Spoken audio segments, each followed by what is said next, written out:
Assalamualaikum warahmatullahi wabarakatuh.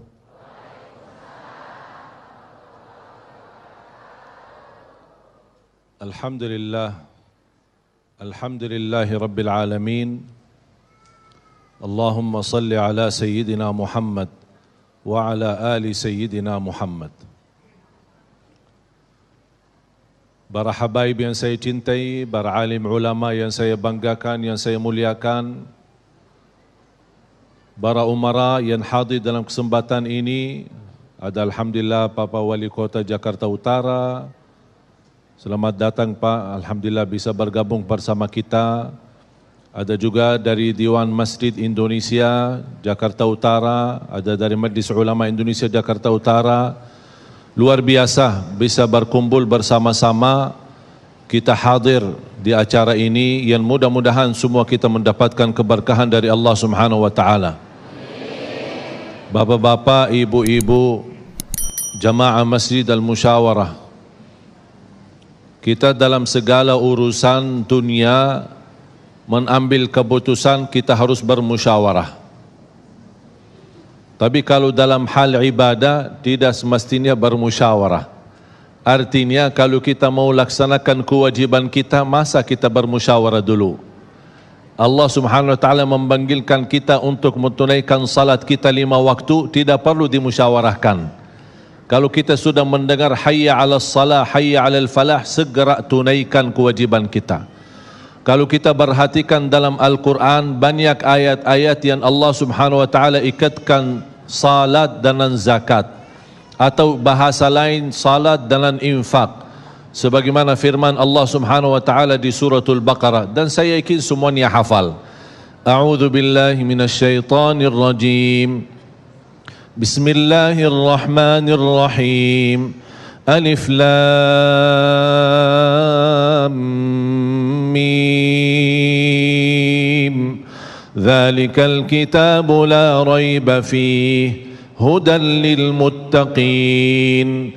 Alkitab ini petunjuk bagi siapa? Bagi muttaqin. Dan Allah menjelaskan sifat-sifat mereka. Kalau kita ingin meniru mereka, ingin bergabung bersama mereka, ingin menjadi seperti mereka, ikutilah penjelasan Al-Quran. Siapa sih al-muttaqin ini? Allah Subhanahu wa taala sebutkan, alladzina yu'minuna bil ghaibi wa yuqimuna as-salata wa mimma razaqnahum yunfiqun.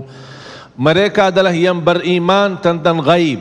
Apa yang ghaib? Allah, malaikat, jannah, surga, neraka, segala sesuatu yang ghaib mereka percaya, walaupun mereka tidak melihat dengan mata sendiri.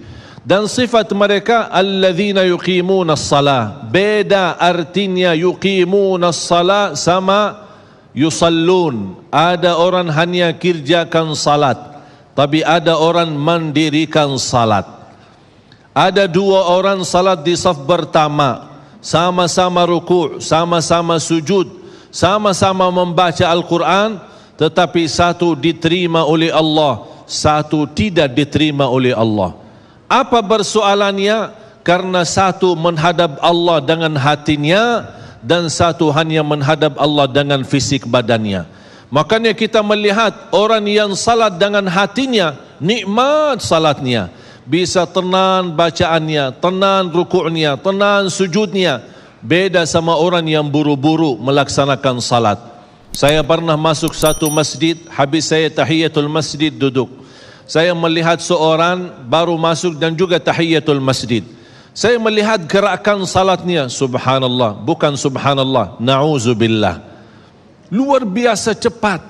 Saya hanya menangkapi bacaan gerakan salatnya. Saya baca Al-Fatihah, saya baru selesai waladdallin amin, dengan saya mencuba bagaimana bandingkan bacaan Al-Fatihah dengan salat beliau, dia sudah sampai ke tahiyat, padahal baru saya selesai surat Al-Fatihah. Salat apa ini yang kita kerjakan?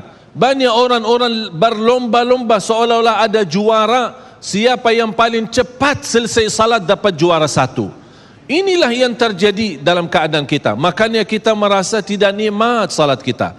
Yang kita hanya kejar seminar khusyuk dalam salat, latihan khusyuk dalam salat, sebenarnya Bapak Ibu biar faham, tidak ada perintah dalam Al-Quran memerintahkan salat yang khusyuk.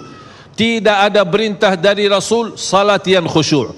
Salat khusyuk itu apa? Salat yang khusyuk hasil dari salat yang tenang. Allah perintahkan ketenangan dalam salat.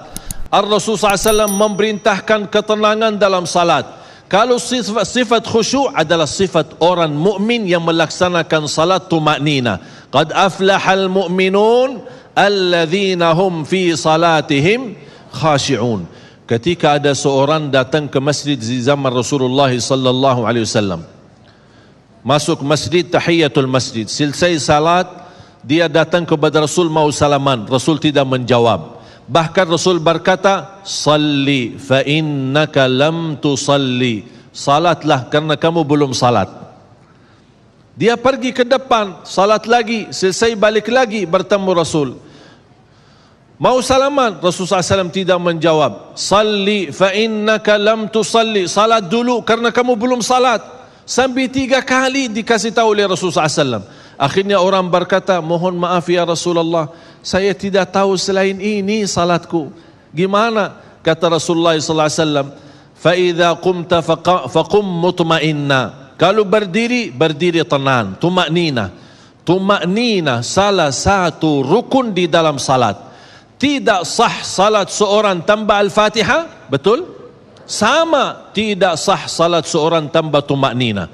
Baca tenang, rukuk yang tenang, sujud yang tenang, wallahi akan terasa nikmat. Dari hasil ketenangan dan upaya dan ikhtiar kita akan muncullah rasa khusyuk. Karena khusyuk bukan sesuatu yang datang dari luar, tapi khusyuk sudah ada di dalam hati. Tinggal bagaimana cara dikelola, bagaimana bisa dikembangkan cara salat yang tenang. Makanya Allah ikatkan salat dengan infak. Semakin mulia salat kita, insya Allah semakin mudah melaksanakan infak dan bersedekah.